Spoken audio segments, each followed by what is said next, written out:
what we want to do is use sports as the greatest metaphor for life. And if we feel like if we can teach kids how to deal with anxiety, how to deal with pressure, how to deal with failure, how to deal with success through sport, then in turn it helps them to become better people, right? So like if you're struggling with something, if your kid's struggling with a bully at school or struggling with taking tests because the pressure is just too much, how do you practice that?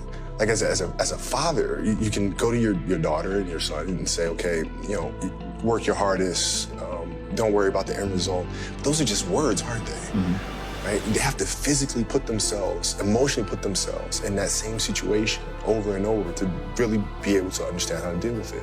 And what we're saying is that sports does that for you.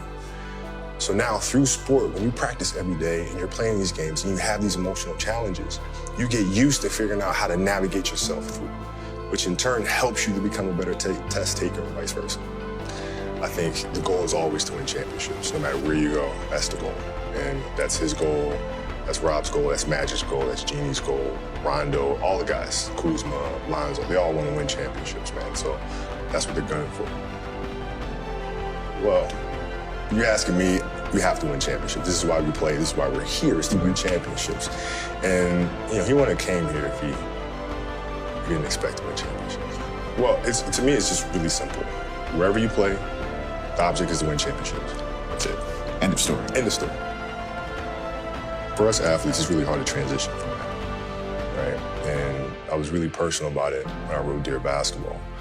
But that is the true challenge of finding what comes next and finding something that you love to do every bit as much as you love your first passion. That is a challenge for us. And I think, unfortunately for us athletes, we've been pigeonholed into thinking that we can only be one thing. And so when I retired, everybody is saying, okay, he's too competitive. He's not going to know what to do with himself. He's going to have to come back. I took that as a personal challenge of them thinking I'm this one-dimensional person, that all I know is how to dribble the ball, shoot the ball, and play basketball and compete at that level. And so I took that as a personal challenge. I will never come back to the game, ever. I'm here to show people that we can do much more than that. And creating this business, winning an Oscar, and the Emmy, and the Annie, those are things that are showing other athletes that come after me. No, there's more to this thing. The challenge became, how do I take the lessons that I learned through the game of basketball and translate them into building the studio, right? What are the things that I can take from that? The discipline, the commitment, the team and community. How do you get the best out of each other? How do I take those lessons and move those here? That is the challenge. How do we do great work, uncompromising great work? You're not looking at the bottom line. You're focused on the product first. Right? Is this the best thing that we can possibly make, no matter what? And having that sharp focus is something that I got from the game of basketball. And I'll sit and I'll think and I'll create. I write them all out and create the characters, create the rules, the structure.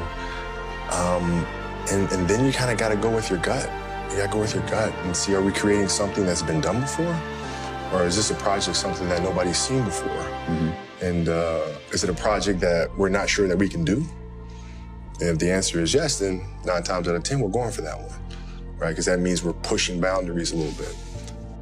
I love creating. I love directing, I love producing. I don't love acting. I don't love being in front of the camera. I like trying to figure out if the arc of the story is the right one. There's about a 0% chance that I come back and play. So not even like a... Nothing. 0. You're toast. You're finished. Done. As a player. That's it.